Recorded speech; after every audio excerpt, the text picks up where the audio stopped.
everyone, and welcome to another episode of Opening the Alan Glass Archives. Going to be showing you 5 beauties today, 2 suspense, 2 sinister tales, and an astounding stories. I hope everybody's keeping well. I'm very buoyant today. There you go. It's the only company that matters. I'm going to kick off with 2 recent suspense issues. And a little bit to talk about with those. I received this only yesterday. Original cover from Tales of Suspense number 10. Quite a beauty.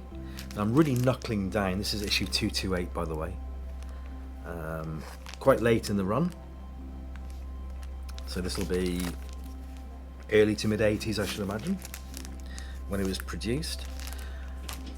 I'm trying to think now. I am really knuckling down on my Amazing Stories of Suspense run.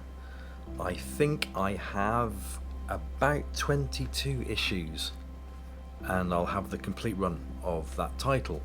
I made contact yesterday with someone I met at the what do they call it? I don't know, it's a huge Comic Con, which I went to at the Excel Centre in London in 2016. I met this guy there, and he had loads and loads and loads of Alan Glass comics. So got in touch with him again yesterday. Basically said, look, I'm squeezing down on my run of suspense issues.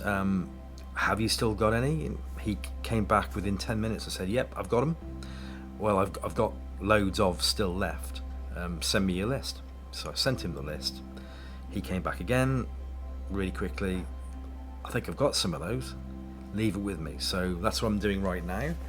Leaving it with him, and hopefully I can squeeze down further on those 22 issues. But I have a quandary then. Once I mean, this has been a long haul game. What do I do? Once I've completed the Amazing Stories of Suspense run, bear in mind I've got lots and lots of the other titles that Alan Glass produced, and quite a few issues of those titles, you know, some running into the I don't know, 150, 200.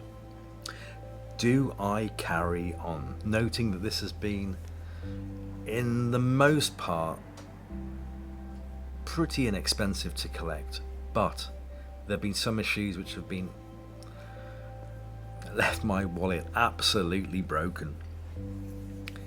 Do I carry on collecting Alan Glass, or just live with what I've got and be content in what I've got? I'm always content in what I've got, to be fair, but just be content that I have I will have at some point the rest of the Amazing Stories of Suspense run. I don't know whether to keep on collecting the other titles or just, you know, rubber stamp it at that point.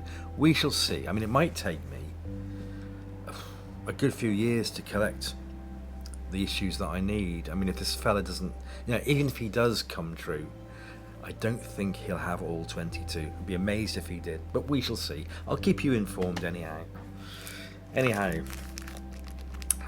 Cover Tales of Suspense number 10, as I've already told you. Moving on to the comic I purchased before this one, but still came this week. This little tinker has eluded me for a long time, but finally got it. It's Amazing Stories of Suspense number 29. Just put my finger over that for a minute. It is the first time in the UK that, as far as I'm aware, that Loki met Thor. It's also the first appearance of the Warriors 3. Fandral. Oh shit, my memory is shocking. You know who I mean. Volstagg, Fandral, and the other guy. First appearance of those, and it's got the first cameo appearance of Odin.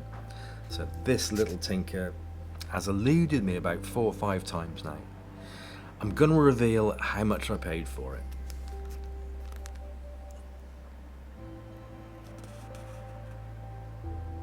Yep, that's not £1.75 with my cup. Yep, I paid £175 from 30th Century Comics for it. But, you know, I am a series collector, so I want everything, and this is the title at the moment that I'm majoring on. So, yep, luckily I did have the funds in my dribbling out of my back wallet, so I bought it. Great looking issue, by the way. It has got a previous owner's monogram right up there, but hey ho, it is what it is. I'm pretty sure if this wasn't offered as a standard sale, if it was on an auction site, I'd have missed it again. I'm sure I would have. So many people are after this issue. Moving on, I have a couple of Sinister Tales to show you. The first one being number 126. Not bagged at all. Again with a great cover.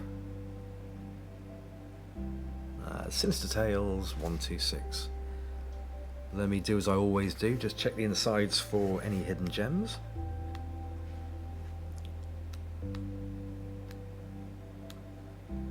And naturally, if I see any fantastic artwork, I'll point it out to you. So, yeah, a tale to marvel at. Obviously came from Marvel Tales. It's the easiest way to work out where these stories were first published. Ink blots. A little bit of prose. Murdoch's Brain rings a bell. A tale to marvel at again.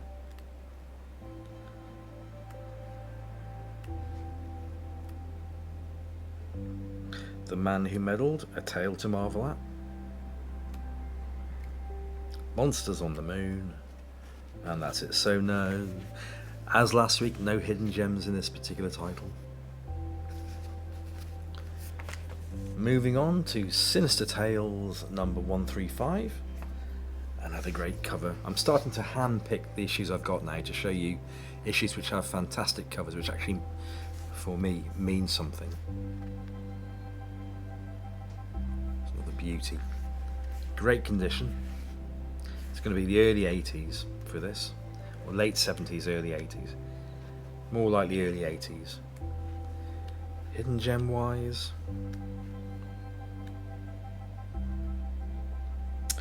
don't know. So it's not a hidden gem, but something called Hunted.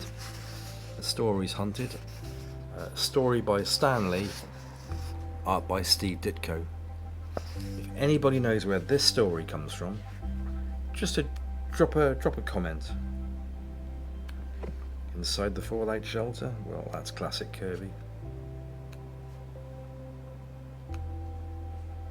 He says. The Crackpot. Telling me here that it's Don Heck drew that. So this hasn't got hidden gems as such, but it's got some nice features. The Missing Link, Steve Ditko. Oh, this is actually crammed full of niceties. The Man Who Couldn't Grow Old, Don Heck again. So this is chock-a-block with Atlas stuff.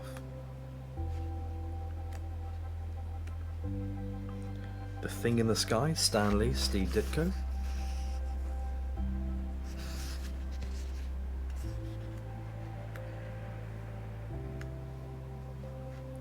Trapped on Earth. But no credits, no clue as to who drew that or wrote it. Very nice. I think that cover has been reprinted. Get my words out. Has been reprinted at least twice. Look at that, look at the colours, look at the scale, look at it all, look at the architecture, look at the frightened people, look at that, Jesus. Beautiful. The final one of today, I don't know much about. This is Astounding Stories number 120, and the only thing that made me pull it out was the Steranko cover, which I think it's an X-Men, I think. It's an X-Men story inside, I'm pretty sure. Great looking book, nice and flat. Covers are tight. Colours are tight.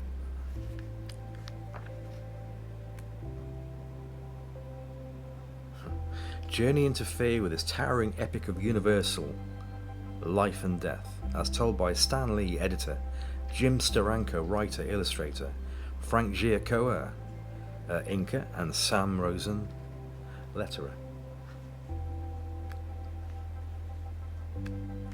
Just fantastic. You can't beat Steranko. I mean, man. Whenever I think of Steranko's 1960s comic issues he did, and the way he did them, I always think of James Bond and Matt Helm and like the 60s super spies. Just, this is a Nick Fury one then. This is a Nick Fury issue, not an X-Men. You see, you never stop learning. And it's important to not close your mind off. Keep learning, keep your mind active. I mean, look at the scale of that.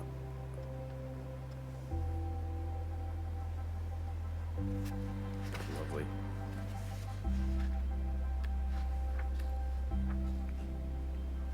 Wow. I mean, there are similarities, and one of them is the scale that Jim Steranko and Jack Kirby share. The sheer scale of their artistry, fantastic. The one thing that sets Kirby and Steranko apart, I think, is that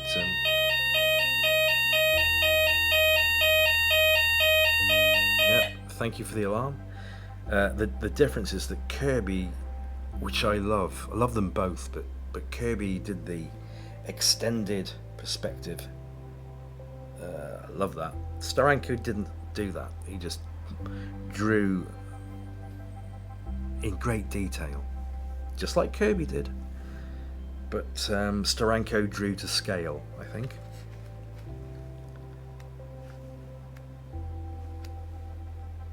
What is this? What is this? We have the Fly story. And then we're going to Strange Tales, Land of the Vanishing Men.